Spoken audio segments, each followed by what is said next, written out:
Hello, my friends. My name is Gerdes. Here are the three big stories for today. So the first story is this.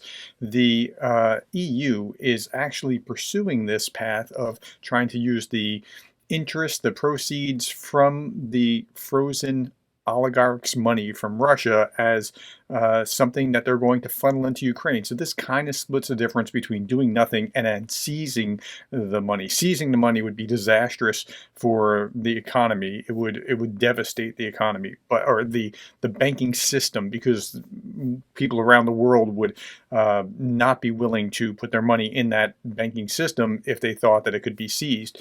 But frozen and using the interest is kind of splitting the difference.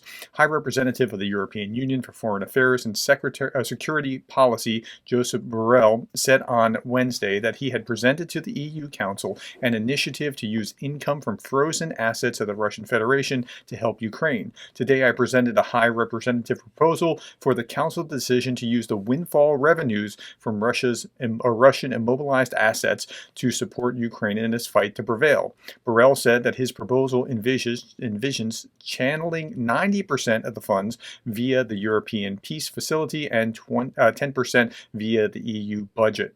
Okay, so and they're going to use it for weapons and other things. And okay, next story, Ukraine hails EU move to extend suspension of import duty. So they got some of the duty the suspension to continue for grain for the EU market from Ukraine at a discounted price for another year. So the way it's framed in one article is different than the way it's framed in another. Good news from Brussels. The European Council and Parliament have provisionally agreed to renew the suspension of import duties and quotas on Ukrainian exports to the EU until June of 2025. This is from Prime Minister Schmeichel. Okay, you also see, that's the Radio Free Europe article. Then you see the France 24 article, EU to cap imports of Ukrainian poultry and grains to appease farmers. So which is it? Well, it's kind of both.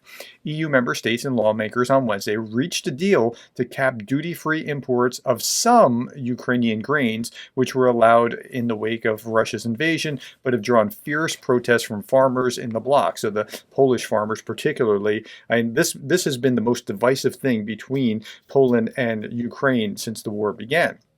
The agreement renews for 1 year the tariff exemption granted in 2022, but adds oats as well as eggs, poultry, and sugar to the list of products with import safeguards preventing cheap imports from flooding the market. That's what they're afraid of. Their wheat and barley will not be added to the safeguard list, and that's why they're adding. That's why Schmeichel was thanking the EU for this extension. Okay, so it kind of split the difference. Both sides can claim some kind of victory, and we can move on. Yesterday we talked about, is this a Russian spy balloon? And we talked about that. Greg got a video about that.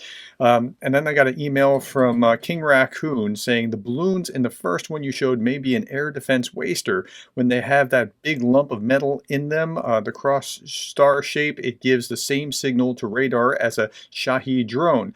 It also reflects the radar signal. The orcs are sending them up to try to get Ukraine to fire air defense so that they can map and target them. It's not been done for a while, but they did it at the start of the war. You can read about radar reflectors and balloons here, and they gave me a link. And so I could be wrong. Maybe it was. That's what it was. And so thank you, King, for sending that, and we appreciate the correction.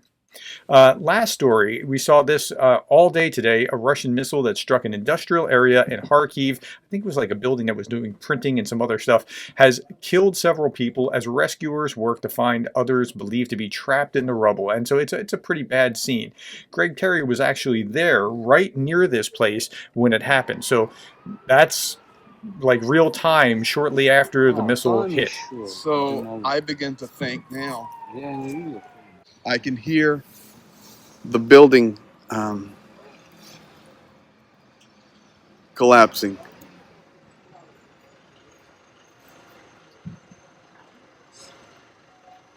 So Greg was not too far from this place, and he's, was like, "Whoa, I've got to go live and put this out early this morning." Что? This morning, our time.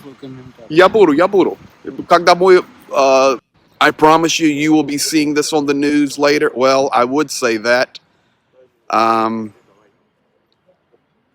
who knows with the amount of news that comes out of Ukraine, but this is the news, guys.